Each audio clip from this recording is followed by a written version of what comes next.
Alors, on pourrait parler de Wikipédia, par exemple. Wikipédia, on en parle, on en reparle, on en re-reparle. Wikipédia, aujourd'hui, c'est combien d'articles? Justement, on était en train de regarder tout à l'heure, je ne sais plus. Mais c'est plus de 2 millions pour l'anglophone, on est à 700 000 pour... 678 000 pour la version française. Voilà. Combien? Pardon? 678 000. Ah ouais, 678 000. Et tout ceci sur les 256 langues qui existent partout dans le monde. Alors moi, pour info, Wikipédia, je m'en sers tous les jours. Petit reproche qu'on pourrait lui faire, c'est qu'il est très documenté sur tout ce qui est technologie, tout ce qui est sport, tout ce qui est science. Enfin, dès que c'est des sujets qui peuvent évoquer la passion chez certaines personnes. En revanche, sur des choses un peu plus généralistes ou plus liées à l'histoire, il y a des réels manques par rapport aux encyclopédies commerciales. Comment vous placez à ce niveau-là? Le problème, c'est toujours trouver l'information d'origine. Donc c'est vrai qu'il faut des personnes qui connaissent le domaine.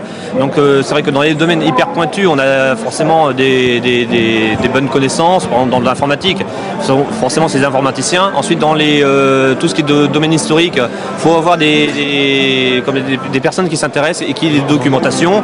Donc c'est vrai que de ce côté-là, parfois, on manque d'informations et forcément, on recherche toujours des personnes, toujours pour améliorer ces articles-là. Je dirais que suivant les domaines, on peut très bien avoir des personnes qui sont compétentes dans le domaine en question, donc ça veut rien dire de dire que Wikipédia a des manques en histoire. Ça dépend des personnes présentes sur le projet à ce moment-là. Typiquement, sur la période du jansénisme, par exemple, on a des articles qui sont très bien documentés. Alors justement, Wikipédia donc dépend de ses contributeurs. Finalement, comme aujourd'hui, enfin du moins ces dernières années, il fallait quand même savoir bien utiliser Internet, savoir tatouiller un peu pour utiliser un wiki. C'est pas non plus très grand public pour contribuer. Est-ce que vous faites des pas sur l'ergonomie? Est-ce que vous avez des nouveaux projets pour simplifier justement et aller chercher plus loin les contributeurs? Bon, au niveau des projets, là on essaie un petit peu de développer la partie accessibilité, surtout avec les personnes déficients visuels ou avec, par exemple, en ce moment, les articles sont mis sous forme de dictée, c'est-à-dire qu'on a carrément l'article sous forme orale. Mais on est au problème où l'article n'est pas mis à jour de façon orale mais toujours écrite. Maintenant on développe aussi l'accessibilité au niveau des tableaux parce que les tableaux sont quand même assez difficiles à lire. Donc là on met en place un projet pour améliorer les tableaux. Et actuellement on voit aussi avec carrément les développeurs pour essayer de créer des plugins, des ajouts pour améliorer toujours l'accessibilité. Alors l'an dernier, 2007, était une année électorale. Cette année, il y a les JO de Pékin qui font pas mal de polémiques. Comment vous gérez les flux? Bon, il y a forcément de temps en temps un peu de vandalisme et des conflits politiques au sein même de l'encyclopédie. Comment vous gérez ça? Alors on a toujours une équipe de personnes qui vérifient les modifications récentes pour savoir quels sont les ajouts qui ont été modifiés, si ça respecte toujours la neutralité de point de vue, parce que là on est quand même dans des domaines très sensibles. On a toujours des robots qui justement surveillent les modifications. Ensuite, pour savoir spécifiquement avec les JO, les JO vont arriver. Donc à mon avis, ce sera peut-être au jour le jour où les contributeurs vont rajouter les informations, les records, voir ce qui va en venir. Dernier point, il y a beaucoup d'images qui illustrent les articles et on a entendu parler quelquefois de problèmes de droit. Il y a des articles où malheureusement des contributeurs un peu maladroits se contentent de copier-coller des bouts d'articles de dictionnaire, se contentent de copier une image qu'ils ont trouvée sur un site. Comment ça se passe réglementairement? C'est toujours la même chose, c'est toujours les contributeurs qui vérifient et là justement il y a des équipes qu'on appelle je ne sais plus leur nom, ceux qui créent les cartes. Les wikigraphistes, justement, qui récupèrent les données photographiques de la NASA, parce que l'avantage, c'est qu'aux États-Unis, les images sont dans le domaine public, ce qui n'est pas possible avec les images, qui sont copyright. Par exemple. Donc c'est wiki dessinateur, recréer des images, recréer des dessins à partir des documents de la NASA. Donc là on arrive à fabriquer des images de cartes libres de droit puisque leurs sources sont libres. Ensuite, pour les photographies, on est obligé de surveiller, savoir si c'est une photographie faite par quelqu'un ou si ça a été recopié d'un autre site. Donc là, c'est de la surveillance en ligne, au fur et à mesure. Quels sont les problèmes qu'a rencontre Wikipédia pour se développer? Est-ce que vous avez des obstacles particulièrement gênants? Obstacles gênants, je sais pas, une action en justice qui vous a ralenti ou des polémiques autour de Wikipédia? Des polémiques, il en existe toujours parce que c'est vrai que c'est un site qui est très connu. Wikipédia apparaît toujours dans les premières contributions sur Google. Et donc, on essaie un petit peu d'expliquer comment fonctionne le système.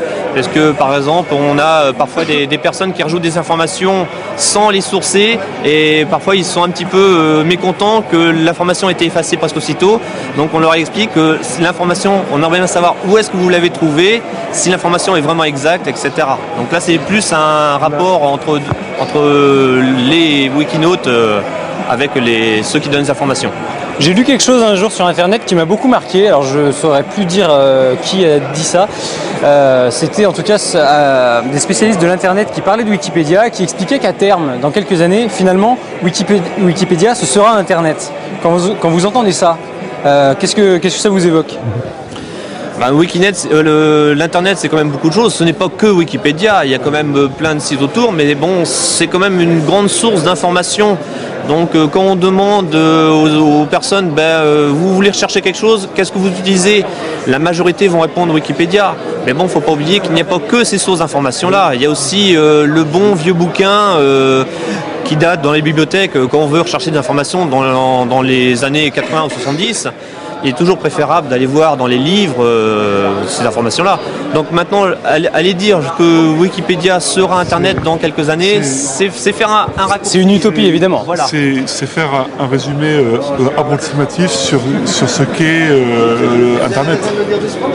Parce que Internet, ça ne se résume pas qu'à de la recherche documentaire. Non, mais le web, c'était le web, autant pour moi. Oui, mais le web, c'est pareil. Il y a plusieurs côtés du web, il y a plusieurs facettes. Il y a les blogs, il y a d'autres choses.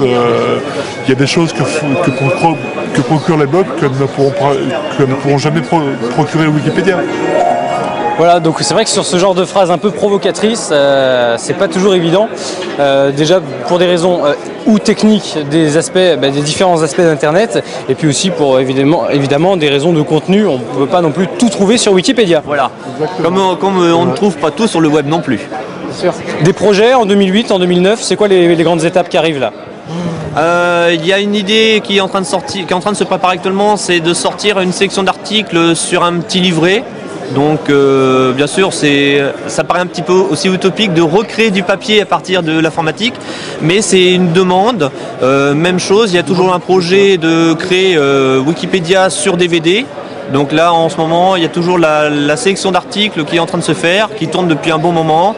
Là, pour l'avancement du projet, on ne sait pas encore, mais on avance, et puis on essaie un petit peu de faire avancer la culture pour tout le monde, quoi, en fait. Merci beaucoup. Merci à vous. Allez, on va continuer cette visite.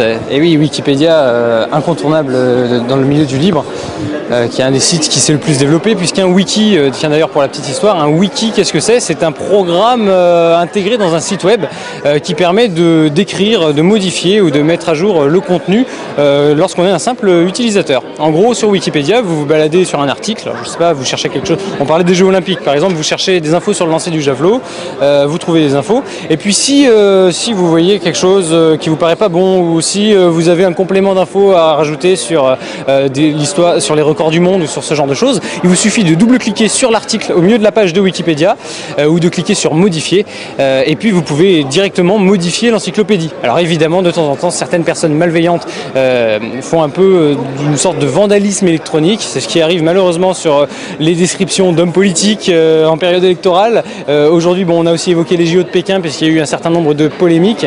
Et donc, de temps en temps, ces articles-là sont verrouillés à la modification et seuls les contributeurs qui ont prouvé leur expérience ou leur bon sens sur Wikipédia sont autorisés à modifier ces articles-là. Donc voilà, Wikipédia a une encyclopédie basée c'est une sorte de livre d'or auquel tout le monde peut apporter un peu de plume.